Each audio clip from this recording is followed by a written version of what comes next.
Mewn testyn o lyfr yr Actau, y drydedd benod ac adnod 23. Actau penod 3, adnod 23. A bydd pob enaid ni wrandawo ar y proffwyd hwnnw a lwyr ddifethyr o blith y bobl. Nawr, yr adnodau blaenorol i'r testyn yn disgrifio gwyrth a wna Duw trwy law Pedr. I ni'n gyfarwydd, llawer o'n ni'n gyfarwydd ar darn lle daeth nerth i goesau y gŵr cloff yma, oedd yn ŵr cloff o enedigedd, ac ar ôl i Pedr o'r chymyn iddo sefyll yn enw'r Iesu, ni'n darllen y geiriau, yn enw Iesu Grist o Nazareth, cyfod a rhodia. Ac felly mae'n codi, ac mae'n gallu cerdded, felly mae'n wyrth. Ond serch hyn, bod Pedr wedi dweud yn glir wrth y gŵr cloff yn enw Iesu Grist o Nazareth, cyfod a rhodia. Felly does dim amheuaeth o'r cychwyn, does dim cwestiwn, does dim marc cwestiwn, does ddim yn ardal llwyd, nath o ddim trio dwyn y clod iddo fe ei hun o'r cychwyn, fe nath yn eglur, mae nid fe oedd yn peri fod y wyrth mae'n digwydd, ond yn enw Iesu Grist.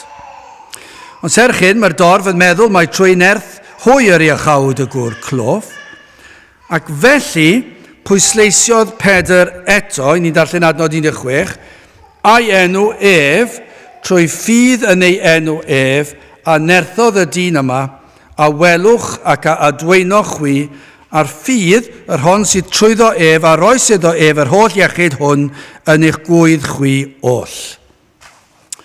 Felly mae'n neud yn digon clir eto. Mae nid nhw sydd wedi peri'r wyrth yma. Mae yn eu cyfarch nhw ac mae yn eu herio nhw. Ond dyna yw'r patrwm wastad, dyna ddyle fod y patrwm. Mor gyflym ac sydd modd, cyn i chi golli bobl, bod chi'n dweud, dwi am i chi wybod beth yw'r neges. Fel athro, a bydde unrhyw athro yn dweud hyn, i chi gallu gweld mae'n gyflym iawn pan i chi'n colli'r gynulleidfa. Chi'n colli'r dosbarth. Dwi'n yn cymryd lot, mewn tua munud. Os i chi ddim yn siŵr o beth i chi'n neud, yma nhw ar chwal. Dwi'n yn gwrando. Mi fydd peth yn hedfan dros y dosbarth. Neu os i chi'n ni diflasu nhw am gyfnod, a ddim yn ei herio nhw i wrando, maen nhw'n edrych, os yna ffenest yna, fe fydden nhw'n edrych allan trwy'r ffenest. Fydden nhw wedi mynd ar un fath, mewn unrhyw gynulleidfa, mi fydd pobl yn diflasu ac yn crwydro i ffwrdd yn ei breuddwydio nhw. Fyddwch chi wedi colli nhw. A cyn i chi droi rownd, chi wedi dod i ddiwedd y neges, a wedyn fydd nhw'n deffro falle. Ond nid felly yn yr ysgrythyr. Drwy ddi draw. Mae Pedr yn mynd ati yn syth. Mae'n mynd at y pwynt, a mae'n mynd at y pwynt trwy ddi draw. Trwy'r neges, mi fydd yn ei herio nhw ac yn dweud wrthyn nhw. Mae'n cyfeirio'n syth at Iesu Grist. Ac mae'n dweud wrthyn nhw, mae trwy enw hwn, yr arglwydd Iesu Grist, yr i achawyd y gŵr cloff. Peidiwch ac am ddeall y sefyllfa mae'n dweud wrthyn nhw. A mae am ddod at Grist mor gyflym as i phosib. Mae am i herio nhw mor gyflym as i phosib, achos dwi ddim eisiau nhw fynd yn gyffyrddus yn gwrando a beth bynnag. Mae'n gwybod, fe fyddai di colli nhw.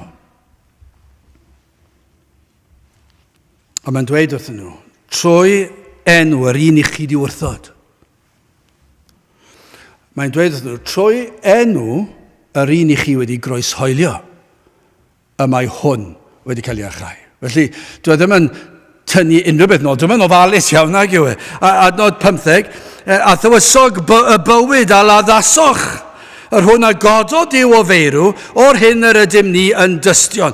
Nawr, hyd yn oed fyna yn y frawddeg yna, a chi gallu dweud, dwi ddim wedi colli nhw'n barod, mae wedi cyhyddo nhw o lofruddiaeth, mae wedi cyhyddo nhw o ladd tywysog bywyd. Mae wedi dweud wrthyn nhw, mae hwn yw tywysog bywyd. Mae wedi dweud wrthyn nhw, mae hwn sydd wedi dod ei achawdwriaeth. Mae wedi dweud wrthyn nhw, fod wedi atgyfodi o'r beth. A mae'n dweud, dwi'n tystio dros hwn. Wel, mae hwnna, mae'n un adnod. Ac yn syth allwch chi ddychmygu, mae'r rhain wedi deffro. Mae'r rhain Chi'n bod, os fyddech chi'n mynd a bod rhywun yn dysgu fel hyn yn ysgol, bydd rhaid i chi dweud, wel ie, dyma math o ddysgu ni eisiau yn ein hysgolion ni. I ni eisiau i'r athro fo fan hyn yn deffro'r plant, yn ei herio nhw os nad ydyn nhw'n gwrando, ac yn dweud wrth nhw, mor bwysig eich addysg chi os fyddwch chi'n colli, ond dwi wedi dweud sawl gweithiodd plant, credwch i fi, os gysgwch chi am y 5 munud nesaf, fe fyddwch chi'n colli'r gwers bwysicaf yn y maes yma o fathemateg, a falle fyddwn ni ddim yn ail ymweld o hwn tan bod chi England Taf, neu ysgol uwchradd, neu pe bynnag ysgol yng Nghymru. Fi'n dweud yn aml wrth nhw, mae hwn mor bwysig, a falle fyddwch chi'n mynd dod i ofyn am help. Felly gwrandewch. Ond nid dyna yw pregethu. Chi am i bobl i wrando o'r cychwyn i'r diwedd. Pam? Mae bob un pwynt yn bwysig. Mae'r efengyl mor bwysig. Dyma beth mae Pedr yn dweud. Mae'n pwyntio at Grist. Mae'n dweud wrthyn nhw, hwn yw tywysog bywyd. Dyma'r unig ffordd i'r nefoedd. Ac mae yna golledigaeth ar y ffordd. Mae faichau mor drwm ac mae'n sicr. Peidiwch da chi a meddwl mae trwy fy nwylo i dwi wedi achau rhain. Na, hwn sydd wedi cael ei achau yn enw Iesu Grist. Yr un i chi di ladd. Ond fe yw'r un sydd wedi dod â bywyd. Mae'n anhygoel yn dweud. Mae'n adnod. Mae wedi dweud mwy na gewn ni yn trwrfod yng Nghymru trwy gydol y dydd heddi. Mae mwy o'r efengyl mewn un adnod fan hyn na glywon ni unrhyw le. Mae'n drychineb ond dweud, feddwl mae Cymru oedd wlad diwygiadau, i feddwl ble ni wedi cyrraedd bellach. Dyw'r neges yma ddim yn cael ei chyhoeddi bron iawn. Unrhyw le. Mae Pedr yn mynd ati i ddangos iddynt hyn yw i cyfrifoldeb nhw. Ar sail yr hyn oedd yn wir o air Duw. Dyna be mae'n dweud. Mae'n dweud, i ddweud y gwir, be mae'n dweud yw hyn? Mae'n dweud, mae rhaid i chi gredu. Mae yna orchymyn i chi gredu. Eich cyfrifoldeb i'w credu. Nid opsiwn i ni. Ni ddim yn siarad â pobl yn neis ac yn dweud nhw, mae yna opsiwn fydda fan hyn da chi i ystyried Cristnogaeth fel un o lawer. Neu dewch ffordd hyn. Na. Does dim opsiwn. Does dim opsiwn i gael. Dyma'r unig opsiwn. Dyma'r unig efengyl. Ac mae'n dweud wrthyn nhw, mae'n neud yn glir wrthyn nhw, mae cyfrifoldeb nhw i'w credu. Dyna be mae'n dweud. Chi allu deall sut bydd yr rhain yn gwrando. Mae yna reidrwydd arnynt i'w wrando. Ac i fyddhau i'r un maen nhw wedi'n barod i wrthod. Ond mae yna ras fan hyn, does? Mae yna drigaredd fan hyn. Mae'n dweud i chi wedi wrthod chi wedi ei ladd ond nawr dwi'n cyflwyno ger eich bron chi bod modd i chi cael bywyd tragwyddol trwy wrando ac i fyddhau. Mae'r adnodau yma'n anhygoel yn dydyn. Wel, yn gyntaf, hoffwn ni edrych at dadl i gredu. Yn ail, galwad i wrando. Ac yn drydydd, rheswm i gredu. Felly, dadl i gredu yn gyntaf, adnod 22, grandewch ar y ddadl hon. Canis Moses a ddywedodd wrth y tadau, yr arglwydd eich Duw a gyfyd i chwi broffwyd o'ch brodyr megis MWY. Arno ef y grandewch ym mhob peth a ddywedo wrthych. Mae'n anhygoel. Mae'n dweud, mae gen i ddadl i chi ddewon. Wrth gwrs, fe newn ni'n sôn am yr ddadl i ni gyd heddi, ym mhob glad, ond roedd Pedr yn siarad ar gynulleidfa yma. Roedd yna i ddewon yn eu plith nhw. Roedd nhw'n gwybod i Hen Testament, nhw'n gwybod i hanes, gwybod i traddodiadau nhw, ac mae'n edrych ar y gynulleidfa, ac mae'n addasu neges. Mae'n dweud, nawr mae'r neges yn mor amlwg, achos i chi yn ddilynwyr Moses. Felly feddylech chi credu Iesu Grist. Am ddadleuon, defnyddiodd Pedr wrth ei wynebu nhw. Dadleuon oedd yn ei mor berthnasol, yn sicr, yn ei rhan nhw, yn gwrthod yr Iesu. Mae'n gallu edrych nhw. I chi wedi croesolio hwn, felly gwrandewch ar y neges yma. A pan mae'n meddwl mae hwn mor berthnasol, yn ei hanes hwy o fod yn bobl i Dduw, yr un yr addawyd y Meseia i'w plith nhw, sef yr Iesu. Yr un y proffwydwyd amdano, mae Pedr yn gwybod hwn, i chi yw'r bobl y dath y Meseia. Mae'r ysgrythyr yn cyhoeddi trwy'r proffwydi, mae Duw wedi dweud trwy'r proffwydi, fe anfona i fy mab. Ac iddyn nhw, nid cenedloedd eraill, iddyn nhw yr oedd y Meseia yma i ddod. Ac oedd Pedr mynd i ddadlau ger i bron nhw, Iesu Grist yw e. Chi di wrthod chi di ladd ond Iesu Grist yw yr un yma. Yr oedd Moses yn sôn amdano. Yr un y proffwydwyd amdano. Rhoddodd Duw ei was Moses iddynt. Un a fyddai'n fawr. Mae'n dweud na, ni'n gwybod, yr oedd Moses yn ei hanes nhw yn fawr. I ddweud y gwir, y mwyaf, y cyntaf o'r proffwydi. Fe ymhlith y proffwydi oedd y cyntaf a'r mwyaf. Ac felly aeth Pedr at I ddadlau achos trwy cymharu Iesu Grist a Moses, ac fe ddangosodd e'r berthynas rhwng Moses a Crist. Oedd yn atgoffa nhw, roedd Moses yn un y parchant fel yr Iddew. Oedd e'n gwybod nhw, roedd Pedr yn gwybod yr oedden nhw'n parchu Moses. Ac yr oedden nhw'n gwybod yr oedd Duw wedi siarad ag wyneb yn wyneb. Numeri 12:8. Wyneb yn wyneb y llefaraf wrtho, mewn gwelediad, nid mewn damhegion, ond caiff edrych ar wedd yr arglwydd. Paham gan hynny nad oeddech yn ofni dywedyd yn erbyn fy ngwas, sef yn erbyn Moses. Mae'n anhygoel. Moses, yr un yma'r proffwydi, roedden nhw yn ei ddilyn ac yn honni yn ei barchu fe. Ac un o'r resymau hynny roedd Duw wedi siarad ag wyneb yn wyneb. Ond mae Pedr am ddangos mae Crist gymaint mwy na Moses. Roedd Moses yn was i'r arglwydd, ond roedd Iesu Grist yn fab I Dduw. Mae gymaint mwy na Moses. Dyma I chi ddadl, lle chi ddychmygu'r meddyliau yma'n meddwl, wel, does dim byd, mae'n gywir hyd yn hyn, ond dwi'n yn licio be mae'n dweud. Bydden nhw'n siŵr fod ddim yn licio be mae'n dweud, ond bydden nhw'n gallu ffeindio unrhyw nam ar ei feddylfryd. A meddwl, ni feddylsyn ni fod yn ystyried. Mae Moses yn un mor fawr yn ein hanes ni. Ac mae'r cysylltiad rhwng Moses a Crist, ac ni'n gweld yn Hebreaid 3, 5 a 6.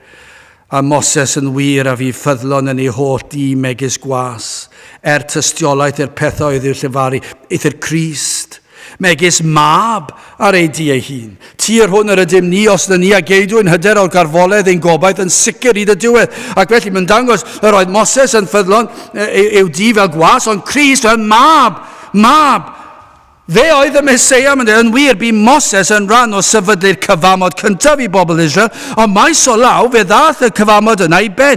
Ond mor wahanol I Iesu Grist, cymaint mwy na Moses, fe sefydlodd Crist y cyfamod newydd yn ei waed. Mae hwnna gymaint fwy a gwell na Moses. Cyfamod newydd yn ei waed ei hun i'w bobl o bob cenhedl. Matthew 26 a 28. Cynnes hwn i'w fy ngwaed o'r Testament newydd, yr hwn a dywelltir dros lawer, maddeuant pechodau. O, mae Moses yn fawr. Ac yr oedd i'w barchu gan yr Iddew, ond pam achos iddo arwain y bobl allan o gaethiwed, ond I ni'n gwybod gyda Iesu Grist cymaint mwy. Mae y Crist, arweiniodd Crist ei blant o gaethiwed Satan a gaethiwed pechod. Yr oedd yr holl ffeithiau yn pwyntio tuag at y ffaith, mae Crist oedd yr un y proffwydodd Moses amdano, heb sôn am y proffwydi eraill. Sewch chi trwy'r proffwydi gyd, Jeremia a Eseia, a maen nhw gyd yn pwyntio at Grist. A hyn o dadl Pedr, fe gyhyddodd bobl o fod yn honni ei bod yn dilyn a chredu yr hyn a gyhoeddodd Moses, ac eto, doedden nhw ddim yn dilyn yr Iesu, doedd ddim yn gwneud synwyr nag yw e. Os ych chi'n honni dilyn Moses, rhaid I chi dilyn yr Iesu, rhaid I chi. Mynodd y dylsyn credu ac I fyddhau'r Iesu os oedden nhw'n honni unrhyw beth am Moses. I ni'n darllen yn Ioan 5:46. Cynnes pe credasech chwi Moses, chwi a credasech I minnau, o blegyd amdana fi yr ysgrifennodd fe. Mae mor glir. Mae'r Iesu wedi dweud, os ych chi'n credu ac yn dilyn Moses, rhaid I chi dilyn fi. Achos amdana fi yr oedd Moses yn sôn. Ond nid oes yna gymaint o ddadleuon gellir ei defnyddio I herio'r byd, I herio chi sy'n gwrando, I gredu yn yr Iesu. Yr un yw'r neges dros y blynyddoedd, credwch. Dyma'r neges, I ni ddim yn dweud bod ganddoch chi opsiwn, ni ddim yn dweud ystyriwch y peth, beth I ni'n dweud, yw gwrandewch ar air Duw. Mae'n anhygoel yn diwe. Mae pobl yn dod at ei penderfyniadau nhw. pob crefydd, ni'n gweld rhai di-grefydd a chrefyddol, mae'n anhygoel yn dyn nhw. Maen nhw mor sicr eu bod nhw'n iawn. Maen nhw mor benderfynol o ddilyn y dorf efallai. Beth bynnag yw neu hyd yn oes, ni'n meddwl am bobl crefyddol Cymreig a'r capelwyr Cymreig. Maen nhw wedi dod i'r casglad ar y cyfan, nid pob un, ond llawer os nad y mwyafrif o rai sydd ar ôl, mi fydden nhw wedi dod i'r penderfyniad fod Duw yn mynd i dderbyn pawb i'r nefoedd. Ond wrth gwrs, maen nhw'n dweud, falle nid pawb, achos dwi ddim yn hoffi fy nghymdogion ni, achos dyn nhw ddim yn neis iawn. Ond pawb arall, a wedyn meddwl, na, fi wedi darllen yn y newyddion bod rhywun newydd lladd rhywun mewn un o pentrefi Cymreig Cymru, a ddim yn disgwyl ac felly fydd e'n sicr ddim yn mynd i'r nefoedd, ond mae pawb arall yn mynd i'r nefoedd. A maen nhw'n dod gyda rhyw crefydd ei hun, maen nhw wedi dod i ryw benderfyniad, mae Duw, cariad Duw, fe fydd e'n derbyn pawb i'r nefoedd, a dyn nhw ddim yn licio cosb ar wahan i'r pobl dyn nhw ddim yn hoffi. Am grefydd, am falchder, pwy yn y byd maen nhw'n meddwl yw nhw yn dod i benderfynu beth sy'n iawn neu beth sy'n anghywir. Pwy maen nhw'n meddwl yw nhw i ddweud wrthon ni fan hyn bod ni yn ofnadw ac yn gul ac yn hearnaidd ac yn hen ffasiwn, pan i ni ddim yn pregethu beth i ni'n meddwl. Pa hawl sydd gan y bobl yna i ddod ac i ddweud, ni'n mynd at chi achos chi'n hyn a chi'n llawn syniadau, na, beth i ni'n cyhoeddi yw gair Duw. I ni'n cyhoeddi be mae gair Duw yn dweud. Ni ddim yn dweud wrth chi bod ni'n deall, ni ddim yn dweud wrth chi bod ni'n hoffi ambell i beth, achos mae'r peth mor erchyll, mae effer mor erchyll, mae'n ofnadwy feddwl amdano, ac pan ni ddim yn meddwl amdano, fe ddylen ni fod yn meddwl mwy amdano, falle bydd o mwy o faich dyn ni, mae pobl sydd yn mynd yno, ond maen nhw'n dweud, i chi mor hen ffasiwn yn credu'r fath beth, ond beth ni'n dweud yw, i ni'n dweud be mae gair Duw yn ei ddweud. Felly beth i chi'n dweud yw fod gair Duw yn anghywir. Fo gair Duw, dim ond yn addas ar gyfer 5,000 o flynyddoedd yn ôl, neu 2,000 o flynyddoedd yn ôl. A dwi ddim yn addas ar, a chi wedi dod i'r casgliad ar sail beth, pa awdurdod sydd ganddo chi ddweud hyn. Mae yna gymaint o ddadleuon, ond oes na, roedd Pedr yn edrych ar ei gynulleidfa, ac oedd e'n dweud wrthyn nhw, nawr te ni chi'n ei ddewon, nawr te fe fyddai'n eich herio chi. Fe fyddai'n dweud wrthych chi, os i chi'n ei ddewon ac yn dilyn Moses, beth yn y byd i chi'n neud yn gwrthod Crist a'i laddau? Chos mae'r holl ysgrythyr, mae holl fywyd Crist yn datgan mae fe yw'r un yr oedd Moses yn sôn amdano. Felly dwi ddim yma i drafod gyda chi oedd yn dweud, be fi'n dweud wrthych chi yw credwch. Mae rhaid i chi gredu. Mae'n orchymyn arnoch chi gredu. Gydewch chi ni symud ymlaen, mae yna alwad fan hyn i wrando. Mae'n dyfynnu geiriau Moses yn Deuteronomium 18 adnod 19, a phwy bynnag ni o randawo ar fy ngeiriau, y rhai a lefara fe yn fy enw, mae fi a'i gofynaf ganddo. Adnod y testyn. A byd pob enaid, ni o randawo ar y proffwyd hwnnw, a lwyr ddifethyr o blith y bobl. Nawr, yn aml yn yr ysgol yn y dosbarth, wrth geisio cael trefn ar y dosbarth. Yn aml iawn dros y blynyddoedd, dwi wedi holi rhai o'r plant pan dwi dal yn gweld nhw wrthi. Felly bod fi wedi dweud mae'n amser tacluso. A maen nhw dal yn eistedd lawr ac yn siarad neu'n neud rhywbeth neu gilydd. Ac yna dwi'n dweud unwaith eto, falle fyddai'n curo fy nwylo, falle fyddai'n dweud, pawb i tacluso, mae'n amser tacluso. A maen nhw dal wrthi, a falle'r trydydd, falle'r pedwerydd tro, ac erbyn y pedwerydd tro, mae rai fi ddweud, mae'r naws yn newid rhywfaint yn fy llais i, a mae yna rhywbeth yn dechrau digwydd. Fi'n mynd lan at hwnna, ambell o, dwi'n mynd lan at hwnna, a fi'n gofyn, yn garedig iawn, fi'n dweud, a glywsoch chi fy llais i? Wnaethoch chi glywed y llais? Do. Sawl gwaith dwi wedi dweud mae'n amser tacluso? 4. So o'n nhw wedi clywed fi 4 gwaith. Yn gofyn i tacluso 4 gwaith. ac wedi clywed y llais, yr oedd yr sain wedi dirgrynu trwy'r awyr, ac wedi mynd i'w clistiau bach nhw, ac yn mynd i'r esgyn bach na'r blew bach, ac yn mynd i'r ymenydd, a fe glywon nhw'r sŵn, y sain yn yr ymenydd, fe glywon nhw lais yr athro, yn gofyn nhw'n y tacluso, ac eto wnaethon nhw ddim tacluso. Beth yw hwnna? Wnaethon nhw ddim gwrando. Wnaethon nhw glywed, ond wnaethon nhw ddim gwrando. Ond nid yw'n bosib clywed rhywbeth. Ond dyw hwnna ddim yn ddigonol, nag yw e. Mae angen gwrando, sef yr ystyr y gair gwrando yw hyn. Mae angen clywed, gwrando, cael rhyw fath o ymateb. Ac yn y darn sydd o'n blaenau ni, y pwyslais yw yr heidrwydd i nid yn unig clywed ond gwrando. Sawl un sydd wedi clywed yr efengil ond erioed wedi gwrando. Sef gwrando, sef ymateb, sef i fyddhau yr hyn a ddywedwyd. Mae Pedr yn barod wedi gosod yr rhesymau pam ei fod yn holl bwysig cydnabod yr arglwydd Iesu Grist a'r heidrwydd pam y dylsai yr Iddewon ei dderbyn. Mae wedi dweud na, gan mai am yr Iesu oedd Moses yn proffwydo, galwad i oed i am eilad oedd e, a gwrando, mae'n dweud, gwrandewch. Ond nid yw hwnna'n yn y lle cyntaf yn anodd. Ond nid yw gwrando yn sgil. Mae'n sgil, mae lot o bobl, dwi wedi siarad â gormod o bobl sydd ddim yn gwybod y sgil o wrando. Chi'n gwybod dyn nhw ddim yn gwrando. Fel athro, ni'n cael yn aml, dwi'n plant ddim yn gwrando, ond ni'n cael mewn bywyd hefyd. Ni'n gallu cael sgwrs a chi'n gwybod o'r ymateb dyw'r person yn gwrando. Mae'r ffonau symudol yn aml yn rwystyr, achos chi'n gweld, chi'n cael sgwrs a mae'r ffôn yn dod, neu beth bynnag, neu mae rhywbeth draw fyna. A chi'n gwybod dyn nhw ddim yn gwrando, neu ddim yn canolbwyntio, ac yna chi'n gofio mynd nôl. Mae'r sgil o wrando mor bwysig, ond dyw e? Mae'n hyfryd pan i chi poeni am rhywbeth a mae rhywun yn gwrando arno chi. Mae'n gwneud i chi deimlo'n fwy cysurus, mae'n gwneud i chi deimlo'n well, falle chi'n poeni am rhywbeth, a chi am i'r person yma i ddeall beth yw'r sefyllfa, a bod nhw'n gwrando. Mae clust mor bwysig, ond dyw e, i'n bywydau pob dydd ni, mae'n gymaint o help. Dyna pham, os ych chi'n dod ar draws rhywun sydd yn fodlon eistedd lawr a gwrando arno chi, mae'n gymaint o help. Ond mae'n mwy pwysig yn yr oedfa i wrando. Bod chi'n ymateb i'r hyn sy'n cael ei ddweud. O, mae mor anodd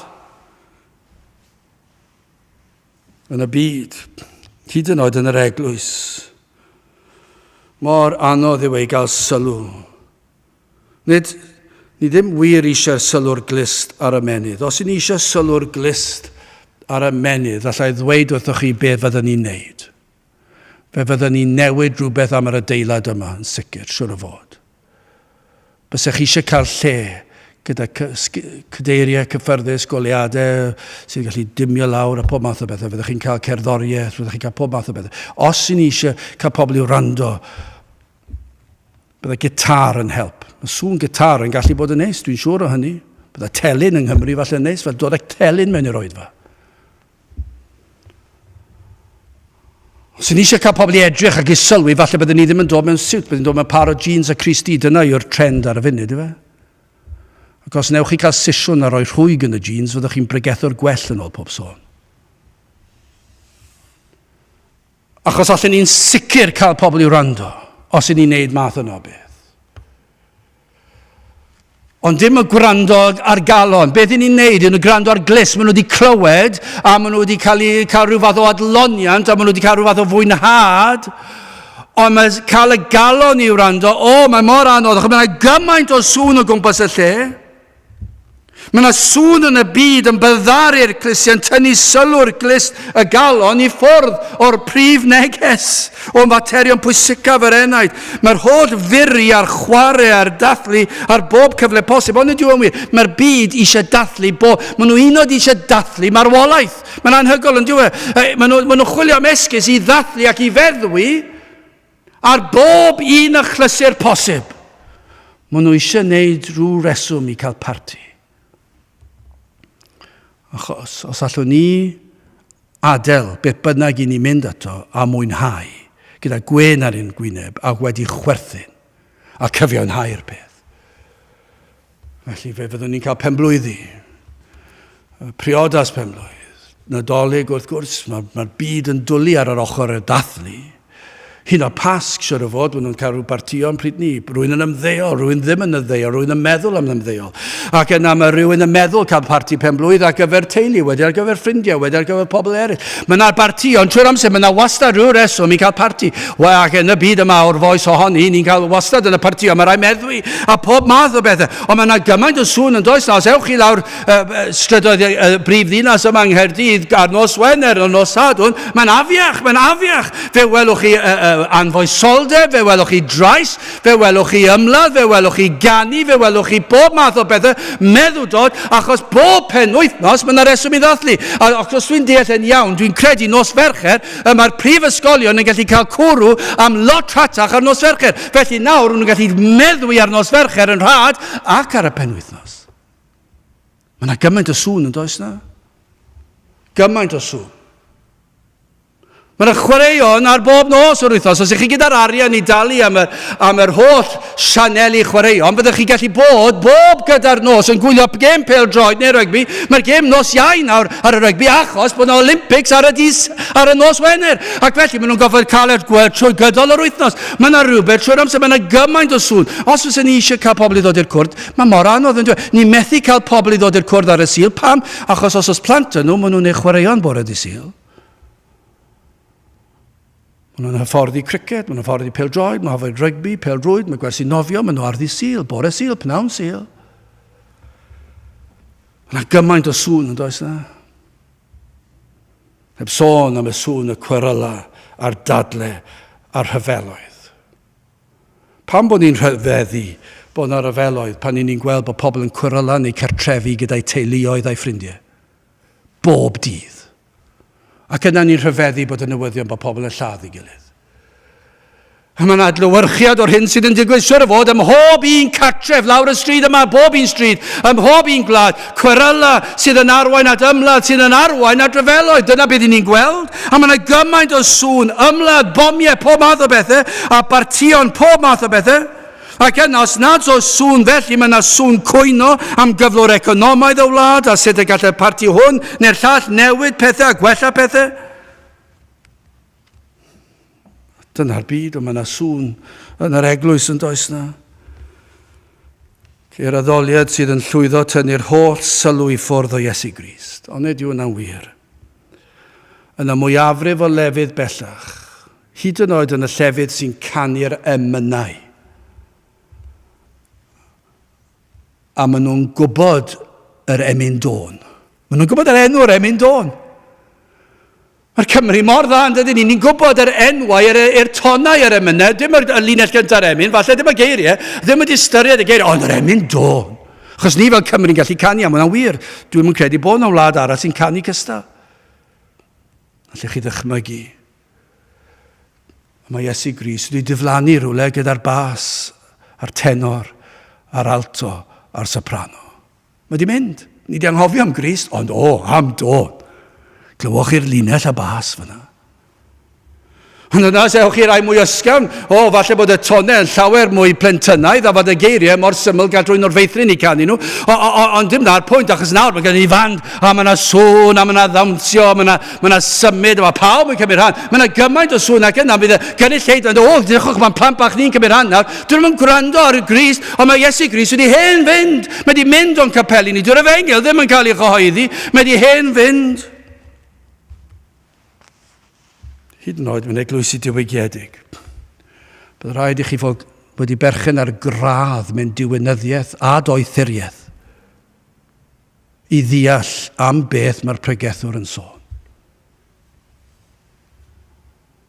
Mae Iesu Grist wedi mynd i rywle. Maen nhw wedi dod ar Hebraeg, ar Groeg, ac maen nhw'n swnio'n glyfar iawn. Ond does gan neb clem beth oedd y neges. Mae Iesu Grist wedi hen ddiflannu. Ni sôn am foesau Cristnogol. Ni wedi sôn am farn y Cristion am hyn a'r llall, a beth ddyle Cristion wneud ar hyn, a beth ddyle Cristion wneud ar llall. Gafon ni hyd oed un adeg, lle oedd na rai pobl yn dweud, oedd ni sut dyle ni bledleisio. Glywes i'r rhai yn gweddio yn dweud wrthyn ni beth ddylen ni fod yn pleidleisio, ni'n cytuno dyn nhw. A'r rhai yn bobl diwygiedig. Mae'n anhygoel. Ble mae Christ yn bron iawn wedi canolbwyntio ar wleidyddiaeth a moesau Cristnogaeth.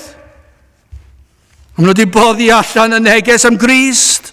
A pham dath Iesu Grist? Fe ddath Crist i ddelio ac yn neidiau colledig. Dyna yw'r neges. Ond nid dyna dylser Iddewon fod wedi wneud. Ond nid dyna oedd Pedr yn ei herio i wneud. Gwrandewch ar Grist. Gwrandewch ar eiriau. Gwrandewch ar yr efengil. Rhowch o'r neilltu eich rhagfarn. Mor drist i'w meddwl am y rai sydd wedi dod mewn i'r adeilad hon dros y blynyddoedd. Neu rai efallai sydd wedi gwrando ar y we, ac wedi clywed y geiriau, nid ydynt wedi gwrando gair. Yn sicr, nid yw eu cylonau nhw wedi gwrando, nid ydynt wedi ystyried hyd yn oed. Mae eu rhagfarn wedi rhwystro rhag gwrando o'r galon. Mae'n chwa beth, mae waith fan hyn. Achos mae pwysles yn yr adnod hon yn waith. Mae'n waith na methu gwrando oherwydd yr holl sŵn o gwmpas. Mae yna gymaint o sŵn, mae'n boddi'r neges, ond mae'n waith o hwn achos maen nhw'n gwrthod gwrando. Nid methu gwrando. Mae'n methu gwrando, ond mae'n gwrthod gwrando. Gai ofyn, oes yna rai yma, neu rai sydd wedi ymuno ar y we, sydd wrthi yn gwrthod gwrando ac i fyddhau Grist. Mae yna ormod yn does yna. Dwi wedi gweld rhai sydd wedi gwneud proffes. A dyn nhw ddim yn agos i gapel. Ydyn nhw'n wedi dod i gredu yn y lle cyntaf anhebygol? Mae'n bosib. Falle bod nhw wedi gwrthgilio, dwi ddim yn gwybod. Oedden nhw erioed wedi gwrando ar galon? Dychmygwch ar rhai, falle ni'n gallu meddwl am rhai oedd yn gwrando, roi'r ymddangosiad o wrando, ond dyma beth oedd yn aml yn digwydd. Yn reiddiol, o'ch chi'n gweld nhw'n clywed, ac yna chi'n gweld nhw'n falle'n dechrau gwrando, ac yna chi'n gweld nhw'n dechrau gwrthod gwrando. Chi'n gweld wyneb yn mynd yn galetach, a pob math o bethau. Y gwrthod gwrando, ten yn y diwedd yn dweud, dwi ddim hyd yn oed eisiau clywed. A ffwrdd nhw. Mae'n drist yn diwedd, faint yn y dydd ofnadw hwnnw. Fydd yn gwybod yn syth, nes i glywed, a fe wrthodes i wrando. Gwrandewch ar hwn, a bydd pob enaid ni randawo ar y proffwyd hwnnw a lwyr ddifethyr o blith y bobl. Am eiriau, nid fi sy'n dweud yna. Dwi ddim yn hawdd dweud y geiriau yma, dwi ddim yn rhywbeth neis i ddweud, dwi ddim yn rhywbeth i chi am i ddweud, ond mae rhaid i ddweud, achos mae o fan hyn. Mae o o'n blaenau ni. Wel, ni wedi gweld dadl i gredu, ni wedi clywed yr alwad i wrando, ond yn olaf rheswm i gredu. Mae'r dadleuon i wrando a chredu mor amlwg, maen nhw mor eglur, gellir rhestru gymaint ohonyn nhw, ar gyfer pob oes, pob cenedl. Yma gair Duw yn dangos heb amheuaeth pam y dylid i fyddhau i Grist a'i air. Mae hanes yn datgan. A does dim cwestiwn am hwn. Mae hanes y byd, nawr, nid dim ond Cymru, mae hanes Cymru yn gweiddi allan rhaid i chi gredu yn Iesu Grist. Mae rhaid, os oes unrhyw haneswr Cymreig ddim yn gallu gweld ôl llaw Duw ar Gymru. Mae'n rhyfedd. Sut byddwn nhw'n egluro hwnna? Ond dydw I ddim yn haneswr licen i betawn ni, achos mae'n mor gyffroes. Licen i betawn ni wyddonwr, licen i betawn lot o bethau. A byddai mor hyfryd, dychmygwch fod yn wyddonwr. Ac y gallu gweld rhyfeddod a mawredd Duw yn y greadigaeth. Dychmygwch fod yn haneswr yn gallu gweld ôl llaw Duw yn union fel mae wedi dweud yn ei air, yn digwydd dros y canrifoedd, trwy gydol yr holl fyd. A dylanwad ar yr holl fyd. A'r proffwydolaethau, a'r addewidion, a'r holl bethau sydd wedi cael ei ddweud fydd yn digwydd ac yn mynd i ddigwydd, mae'n anhygoel. Mae'r dadleuon i gredu, mae yna i bob person, i bob oes, o bob cenedl, mae yna yn ddi ac yn wyn, does dim amheuaeth am y peth. Mae'r anffyddwyr yma sydd ddim yn credu yn Duw, mae'r gwyddonwyr yma sydd yn dweud pob math o ddwlu am esblygiad a ffrwydiad a pob math o bethau, ond mae gair Duw yn dweud wrthyn ni'n blwmp ac yn blaen, mae does dim un ffordd mae unrhyw'n gallu dadlau bod hwnna ddim yn ei synwyr. Mae e mor, ond dyma beth yw pechod, mae e'n dallu bobl, ond mae yna ddadlu gredu. Pan chi'n edrych ar ein cyrff ni, rhyfeddod y corff ddynol, pan chi'n edrych ar rhyfeddod byd natur a'r bydysawd, mae'r cyfan yn datgan. Be mae'r bydysawd yn datgan? Mae'n dweud gwrandewch ar Grist. Dyna be mae'n dweud. Wel, ys i clip neithiwr, cyn bod gêm di dechrau. Dwi'n mynd cofio pa gêm oedd e, fi'n credu gêm Caernarfon yn erbyn Bai Colwyn. Nes i'n gwylio fe gyd, nes i weld tua 5 munud. Ond cyn i'r chwaraewyr ddod mas, llwyddodd S4C i ddangos y lleuad. A fe lenwodd e'r sgrin. Oedd o fel cael eich sbienrych yn edrych allan. Ac yn edrych ar y lleuad. Ac oedd ambell i gwmwl di dod o flaen y lleuad. Ac yna oedd yn dod o fwy clir. Oedd yn anferth, oedd yn glir. Fe ddyle hwnna fod i dweud oedd pobl Caernarfon. Mae rhaid i chi gredu yn Crist. Gwau chi yn beidio credu yn Crist. A pob un oedd yn gwylio'r gêm bêl-droed. Beth oedd yn datgan? Pam i chi ddim yn credu yn Crist? Chi newydd cael cipolwg ar y lleuad yn yr awyr, a phrydferthwch a mawredd y lleuad, ar dyw'r lleuad yn ddim byd yn y bydysawd. Mae'r ser, mae'r haul, ac ewch ymhellach ac ymhellach, a fe welwch i ryfeddodau yn y gofod, ond mae'r holl beth yn gweiddi mas. Mae'r rhaid i chi gredu yn Iesu Grist, ond be maen nhw'n wneud? Dyn nhw ddim yn meddwl dim am Iesu Grist, ond yn ôl i'r pêl-drod. Ac yna'n peint yn y clwb ar ôl, siwr o fod. A dyna'r lefel i ni fel Cymru. Awr a hanner o beth bynnag, cwpl o beints ar ôl, nôl i wylio teledu a dechrau dydd arall ar ôl cydnoson o gwsg. Amlaen, a dim unwaith yn meddwl am fawredd Crist. Fe ddylech chi gredu, fe ddylech chi edifarhau. Fe ddylsech chi i feddhau, gan i Dduw eich gorchymau, mae mor syml yna, does dim angen y dadleuon yma i gyd, maen nhw yno, mae'r natur, byd natur i gyd yn datgan i chi heb esgus, ond dyma yw'r ddadl fwyaf, yr rheswm i gredu, mae Duw wedi'ch gorchymyn chi i gredu yn Iesu Grist, a gwau chi os ych chi'n gwrthod credu yn Iesu Grist. Dyna beth mae Beibl yn dweud, dyna beth o Pedr yn dweud. Rhowch o'r neilltu eich dadleuon pitw, pechaderus ac balchder, bod chi'n credu, bod chi'n gwybod yn well na Duw, bod chi wedi tynnu allan o'r Beibl y pethau chi ddim yn hoffi, achos ych chi'n meddwl bod chi'n gwybod yn fwy ac yn well na Duw. Ond gwrandewch, mae yna reswm arall i orffen, ac am reswm. A bydd pob enaid ni wrandawo, a mae hwnna'n golygu mwyafrif o bobl yng Nghymru heddi. Ond nid yw'n codi dychryn yna chi. I dweud y gwir, mae'n mwyafrif o llawer o wledydd sydd yn gwrthod gwrando ar Grist.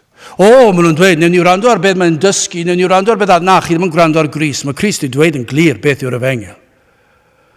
Os nad ych chi'n ildio'n llwyr i Grist, ych chi'n gwrthod gwrando ar ei air. Bydd pob enaid ni wrandawo ar y proffwyd, sef Crist, ar y proffwyd hwnnw a lwyr ddifethyr o blith y bobl. Mae'n ddychrynllyd yn diwy.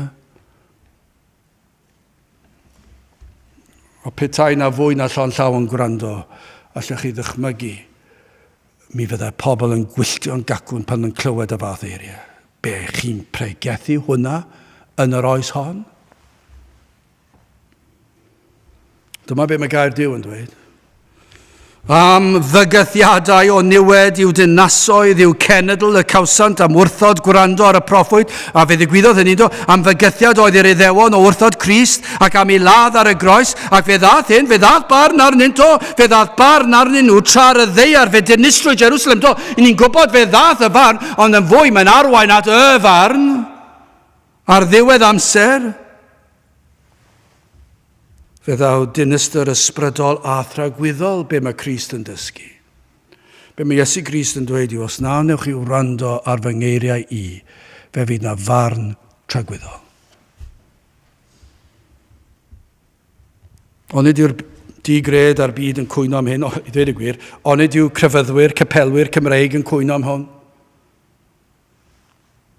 Nid ydynt am wrando ar unrhyw un sydd yn tynnu ffwrdd o'i pleser, o'i crefydd hwy.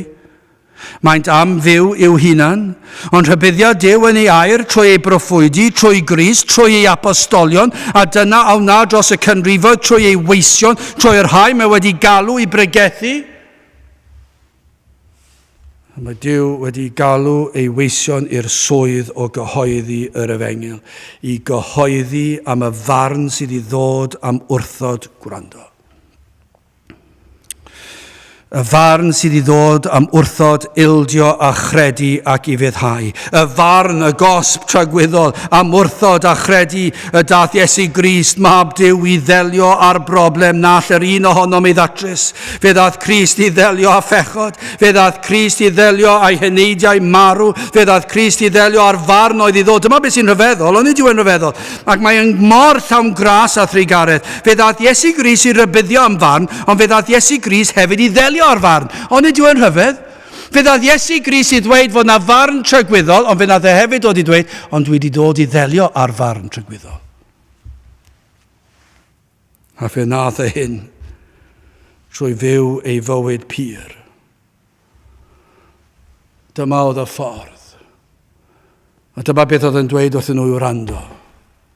Dyma beth oedd Moses wedi dweud byddai Iesu Grist yn dod i wneud. Dyna beth oedd Jeremia, dyna beth oedd Eseia yn dweud oedd Iesu Grist yn mynd i ddod i wneud. A dyma beth nath Iesu Grist, dyma beth oedd Iesu Grist yr oedd yn ei wneud. Fe nath e gadw'r gyfraith yn llwyr, ond fe nath e yn lle ei blant.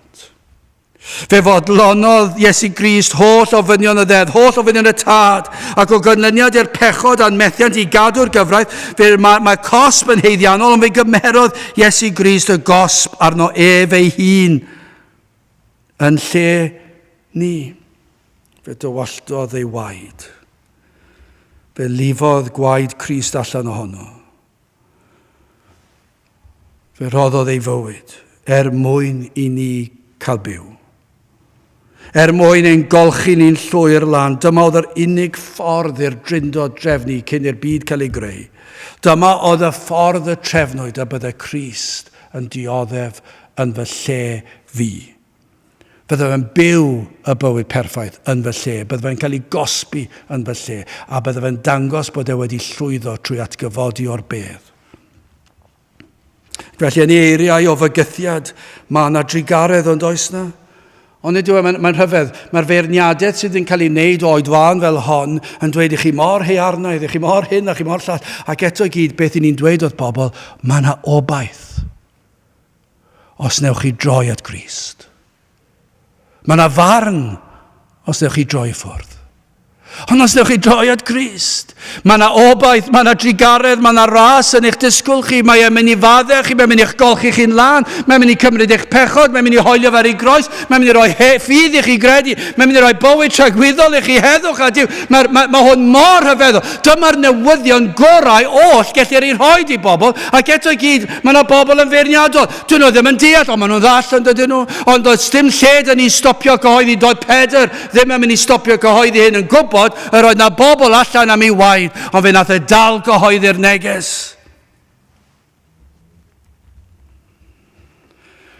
Felly yn y bygythiad mae yna drigaredd a mae yna obaith. Felly beth sy'n rhaid i chi wneud? Wel, dewch at Grist, credwch yng Nghrist, edifarhewch, sef trowch o'ch pechod, a throwch at Grist, i fyddhewch Crist, gwrandewch ar eiriau. Ni ddim yn gofyn i chi o ydych chi wedi clywed. Fydd y pobl fi wedi cael rhywun dweud sy'n honni fod yn Gristion. Nes i glywed ti'n yn oce, o dy lais di mor uchel. Ges i hwnna gan rhywun oedd yn bregethwr. Yn amlwg, doedd e ddim yn ddigon uchel i gyrraedd i galon nag oedd. Dwi'n mynd gofyn i chi os chi wedi clywed. Dwi'n mynd i gofyn i chi os ych chi'n meddwl bod chi wedi gwrando. I ni'n gofyn i chi ydych calon wedi gwrando ar Grist. Ac os felly beth i chi fod i wneud, dewch at droed y groes. Does dim nunlle arall. Dewch at y groes. Ac fe fydd Crist, fydd e'n gwybod fe sydd wedi arwen chi'n yn y lle cyntaf, ac mae'r maddeuant yn aros amdano chi. Mae'r pardwn yno, mae'r dyddiad, mae'r amser, mae'r cyfan wedi sgwennu'n barod cyn i'r byd cael ei lunio.